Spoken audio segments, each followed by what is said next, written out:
Today I want to cover off just the absolute starting point for using charts to help you analyze the price of something you're buying, be it a house or a stock or a car or whatever.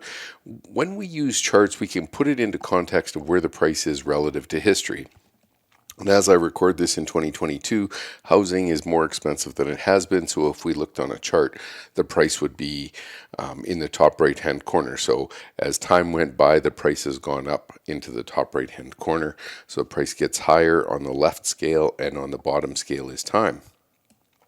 So this is just an informational video. There's no recommendation to buy anything. I'm not responsible for any trades or losses here. This is just to help people understand the basic theory of analyzing price. So today we're going to cover off what is a price chart, what are uptrends and downtrends, different time frames, and just starting with moving averages. And the idea here is I was playing golf with a friend, and the friend said, Greg, I like every one of the charts I see on your social media feed, but I don't understand a thing that it's trying to tell me. And so this is literally to go right there and start there so that all of my friends and people who don't understand charting can catch up and start to understand why these charts can help them. Okay, let's jump over into the actual charts. And this is a very simple piece. What it is this is the actual price display of price moving in one day. So up here it says the chart is daily, and in this case it's crude oil, but the reason I've picked it is it's from yesterday's price action, May 31st, at the time I'm recording this, and this left leg out here sticking out to the side is called the open, so that's where the price opened to start the day's trading. During the day, it traded as low as 114.2, and it traded as high as $120, and then it pulled back and it closed at 114.67. Which you can see up here in the legend. Now we have different ways to display this, but as an example, if you take these candlesticks or these price bars and you pile them side by side, you'd get some sort of a look like this. And so this was just to show you kind of a period. Now if I just added 3 months to that, that'll give you a little bit more context. And so it tells you where the price of oil has traded over the last 3 months. So that's a little bit helpful. And in this case, I've used color-coded bars. And basically, when they're red and blue, you're in a downtrend, and when they're green and blue, you're in an uptrend. So blue is kind of changing momentum, but until it actually changes, you have to be careful. So one of the things we see about price here is it's trading at a new multi-month high. And when we start to see that, the idea being people were willing to pay more on this day than they were at any time in the last 2 months. So what would make them do that? Well, scarcity of supply or higher demand or all that type of price, that helps decide what the price is. Now we're going to change this. I want to show you a couple of other ways to look at this price. So you could take off the color coding and we can just use what are called open, high, low, close bars. And these are just going to be black. And again, you've got the same character detail, but no color. So again, you've got an open, high, low, and close sticks out the right-hand side. And we could form a solid line with this as well, just to show that the chart was trending. And now basically you're making a trend of higher highs and higher lows, which we would call an uptrend. And in this case, a trend of lower highs and lower lows, which is a downtrend. So those are really simple concepts, but obviously you don't want to buy a stock here and sell it here. You'd prefer to buy a stock here, and as it moves up, keep owning it. So those are very simple concepts. And then there's one other type of chart you'll probably see more commonly, and this type of chart is called a candlestick chart. What a candlestick chart does has the same information as the high and the low on the chart. So what you'll notice though is on a positive day, it opened low and it ends up being a hollow white candle and closes high. And that first price bar I analyzed, the left side was slightly higher than the right side. And what that means, it opened and then it traded higher and then it closed lower. Then it opened. So after a full day of trading, it ended up trading just slightly less than where it started. Now, we're not going to get into the nitty gritty of analyzing each price point. More what I want to talk about is the trend. So let's go look at a stock in an uptrend. And this is Devon Energy from August to June of 2022. What you see here is there was a kind of a flat area and Devon started to break out. And most people would say, well, why do I want to pay more for a stock than it's been trading at for the last couple of months? Well, eventually the stock started to work its way higher and become a big uptrend. Now, when we talk about an uptrend, we have to define what our period of time is. So is it from August to June, or is it this downtrend from November to mid-December? So generally we would call this an uptrend, and we would call this a pullback within an uptrend. And as price moves each day, we try to analyze it for changes. And so there's a whole bunch of things that we're obviously trying to make sure of. And that is once the stock starts to move up in a big trend direction, this is good for us if we bought it at $29 and we bought 100 shares. Well, now our 100 shares are worth $7,900 instead of $2,900. So we're pretty excited about that. Now what happens is, well, what's the definition of a downtrend? Well, this is the exact opposite. So here was a stock that was sideways trading, ran up. So we had an uptrend, and then we had a pullback here, and then we had a pullback here. But now all of a sudden this pullback changed to a downtrend. And once it changes to a downtrend, we need tools to help us identify that that's a long-term change. So this is a pretty important concept to understand, but basically you don't want to overstay your welcome. So once something, which is a relatively good stock, stops trending higher, we need to leave. So we have a few tools that we can use to help us with that. And those are going to be covered off in other educational parts of this series. But again, the identification of just the most basic trend. Is it trending higher or lower? And usually if you took a 1-year chart, it's going to give you a clue of what you're doing. So this chart goes back to June of 2021 to June of 2022. And what we're saying on this chart is, okay, it wasn't an uptrend, now it's in a big downtrend. And as I talk about this on June the 1st, the stock has started to jump. And what causes this big, what we call gap, is that their earnings release came out and the earnings were better than expected, or better than this downtrending chart shows. And so they started to buy up the stock. So on this day, they bought.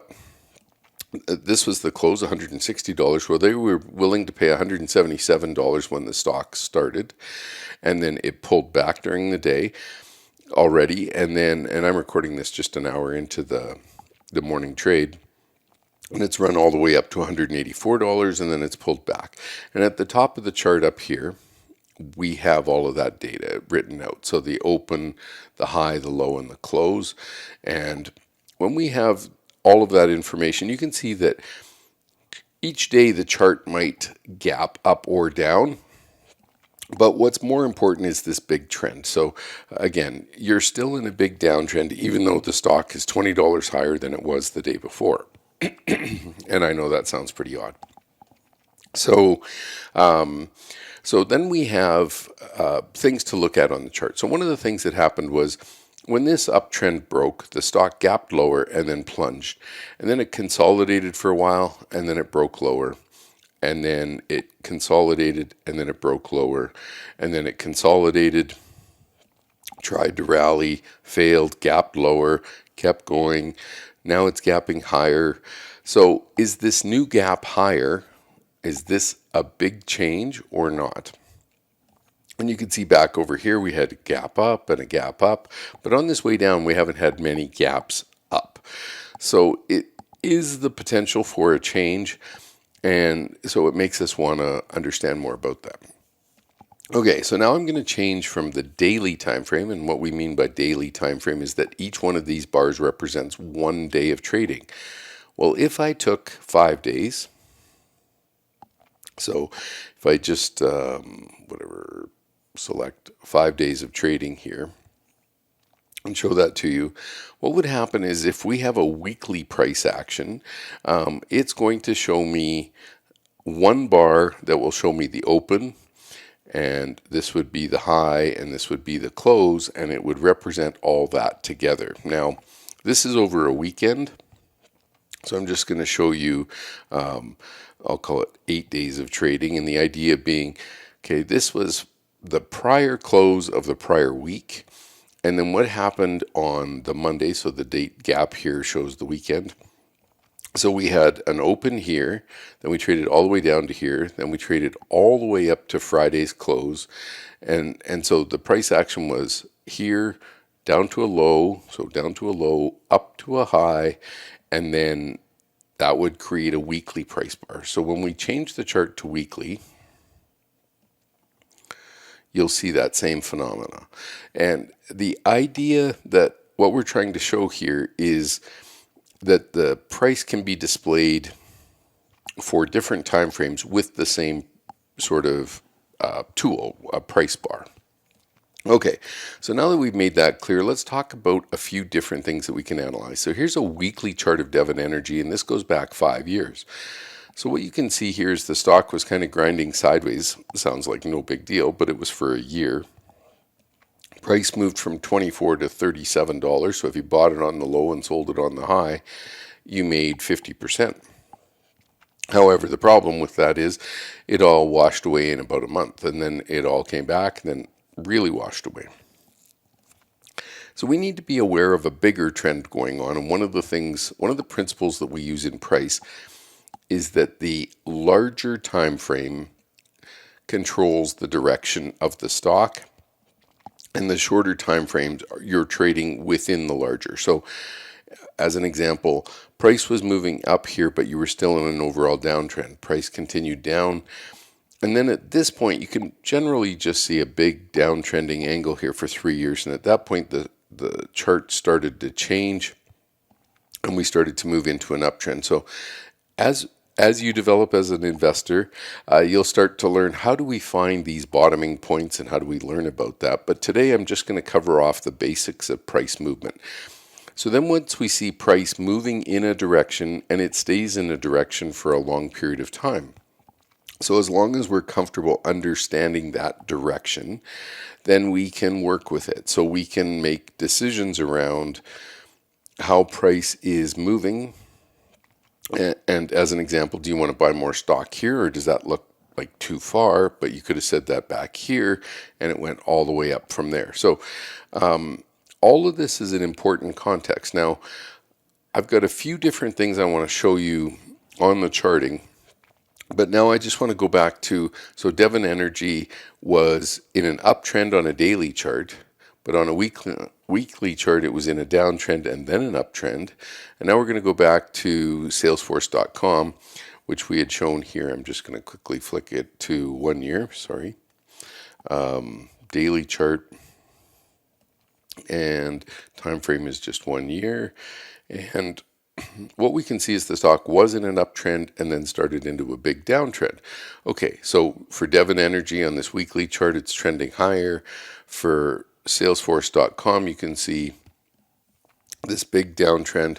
Now what I want you to see is this is the long-term trend for Salesforce.com on a weekly chart. So when somebody says, well, Salesforce.com is in a downtrend, yes, it is, but the overall trend for the stock has been higher since it started, and this start date is called its IPO, its initial public offering. And on that date, way back in 2004, the stock rallied up and it got to $18 now. If they reprice the stock, and I'll explain that in a second, these numbers will change. But when the stock was originally started, it basically trended higher for multiple years. That's what it looks like. This was a pretty big pullback. This was a 50% drop. And then the stock ran up again and then pulled back. And as you can see, a series of pullbacks. So my main point to define what is an uptrend or a downtrend is your trading time frame. So if you want to buy a stock and hope that it goes up for 10 years, and put it in the drawer and never look at the price, and you're on the golf course and you have no idea if the price is up or down from when you bought it, that would be, very clear. You don't care about the direction, you just think it's a good company and you're going to buy it. That's not the way we recommend buying stocks, but that is one way of investing. The buy Facebook, put it in your drawer, it's going to be great. Conversely, when you have an oil stock, it bounces all over the map. So this is a monthly chart, so each one of these bars now represents 4 weeks or 20 days or 21 days, depending on how long the month is. And what you see here is a big uptrend from '03 to '08, then a big downtrend for almost 10 years, 12 years, I guess, '08 to 2020. And then the price runs back up. The issue for us as investors is to change when the chart changes. And the idea for all of us has to be to understand that we're in something as long as it's going up, and our job is to get out before it moves meaningfully against us and we lose a lot of money. We don't want to do that. So the idea behind using a chart to help us is to take some of the tools on the chart, and we can add other indicators that will help us, and we're going to start to do that right now. So in the original beginning, I talked about uptrends and downtrends, so I think we've covered that off. And what are different time frames? So that's your daily, weekly, monthly. And if you wanted to, you can go into 1 hour charts or 10-minute charts or 5-minute charts or 1-minute charts, and the price is bouncing all over. And that just depends on your time frame. For me, I like to use a weekly chart. When the weekly chart's turning up, I want to start getting involved. And when the weekly chart's rolling over, I want to get out. And so that's kind of the work that I try to do and help my clients work through. But now we're going to start with this moving averages. And the idea on moving averages, they're very, very simple concept. But what you do is you go down, and we have a whole bunch of things we can put on top of a chart, but we're going to start with the simplest of things. And this is a simple moving average, and what we mean by that is each price point for a period of time is each price point makes up an equal weighting. So we could also weight it so that more information was weighted towards the end of it. So this is a monthly chart, and this is a 200-month moving average. As you can tell, it's not going to help you a whole bunch. But now if I change this to a 10-month moving average, which is just a little less than a year, you can see when it's above it, it's pretty healthy, and when it's below it, it's pretty sad, and above it's pretty good. And again, this is almost a year, right? So it's not really a bad time frame. And you can see during the whole uptrend back here, it was helpful. But again, a lot of times it went below that line. So I would just say helpful. So let's just pick a different time frame. Let's pick 20-month moving average. And you can see now it encompasses more of the data, but again, it doesn't turn as fast, so it's a little less helpful. Now let's go to a weekly chart, and I think you'll find this gets a little bit more helpful. So I'm going to just shorten this time frame down to 3 years so we can actually see the price bars. And what you can see is we were tucked under this 20-week moving average for a couple of years with a few exceptions. And then since then, we've pretty much held the 20-week moving average for 2 years. And so the stock is doing really, really well. And as that price moves up, then we can use that moving average to give us clues about what to do. So as long as price is above the 20-week moving average, we want to own it. As long as price is below the 20-week moving average, we don't want to own it. That would be a simple rule. Now, it's a little bit hard when the price kind of spurts below here. What do you do? So that's the problem. Rules-based trading kicks you out of a good stock, and right after you got out, the thing went on another run for another whole year.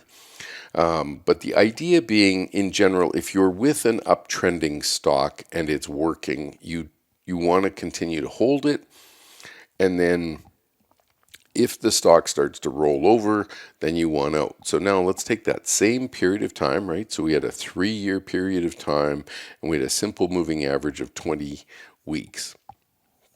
Okay, on this chart, this is CRM, long period, and I've got a 40-week moving average on the chart. Maybe I'll just change that to be green so it's a little easier to read the legend. And now I'm going to show you the 3-year period. And what you have to decide as an investor is, do you want to hold when the stock pulled back because it's a great stock and it's been trending higher for 20 years, or do you want to leave before it starts dumping 50%? So this was a $311 stock in November.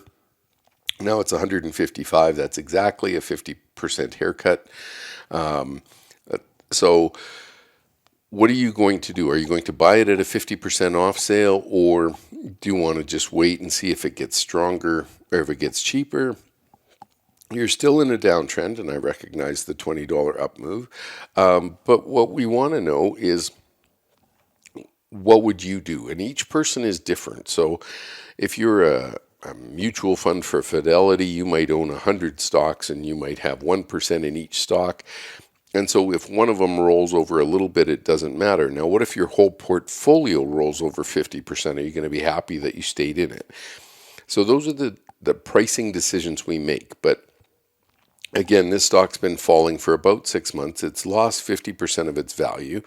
And you can see for the last 3 weeks here, it never gets below $155, which basically means somebody's stepping in and buying it because they think the stock is now on sale or at a good value. And but it's still downtrending, so we don't know if it's going to go down to $100. We just don't know.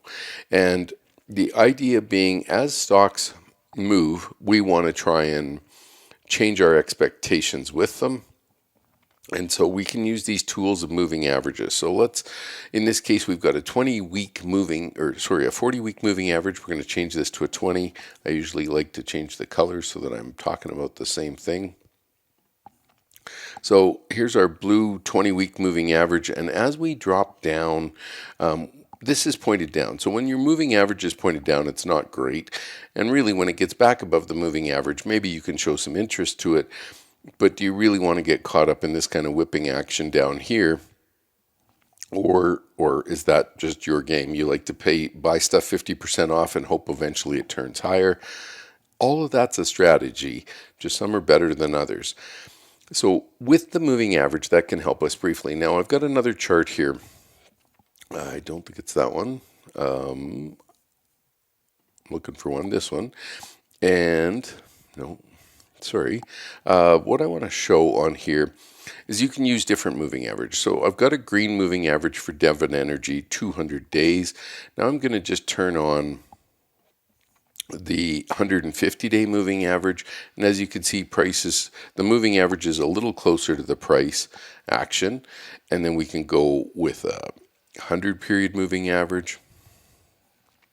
And you can see that represented pretty well when it was uptrending, and now as it's downtrending. So that would be like a 20-week moving average, or 100 days. So 5 days a week times 20 weeks would be 100-day moving average. Okay, so roughly the same. And now we can also get a little closer to price. And the way we do that is we just keep shortening the time frames on these moving averages. And again, what that means is it's taking the last 50 days. And you can see this actually held price pretty good when it broke up here. That was an even better signal. But here it just briefly got you in, and then 2 weeks later kicked you out. And now it's falling. So now it's approaching its 50-day moving average. So all of these are different tools that you can use depending on how often you want to trade and how much, I'll call it technical work, you want to do. This is a 20-period moving average, and it chops above and below it a lot more often, so it's not going to be as helpful. But still, when it's below the 20-day moving average, it's pretty clear which way the stock wants to trend. So I hope I've given you an insight into just defining the trend. We can use a moving average to help do that. We want to be able to look at a daily chart and just say, is it in an uptrend or a downtrend? And, when 6-month uptrend breaks, do you want to get out? And now you have a 6-month downtrend or an 8-month downtrend. In here, you got in and then it quickly reversed on you, so you lost, another 30%. The Those are all questions we have to ask. And so one of the ways we do that is we either use moving averages or we draw trend lines, all that kind of stuff. But today's lesson was literally just about understanding what the price is, how it moves on the chart, and putting moving averages there. So please don't stop here. All of my lessons get much more interesting after this. This is a great starter, but it's really just to help those people who have never used a chart to buy a stock or buy a house or anything like that. Anyway, thanks for taking the time, and please check out more of my educational videos. Thank you. Bye-bye. Hey guys, Dave Keller here with StockCharts.com. Thanks so much for watching our video. If you enjoyed it, and we hope you did, hit the like button right below. Also, we have so much new content every day. Consider subscribing to the channel. Just hit the subscribe button in the video or right below. Thanks for watching. Stay safe. Have a fantastic day.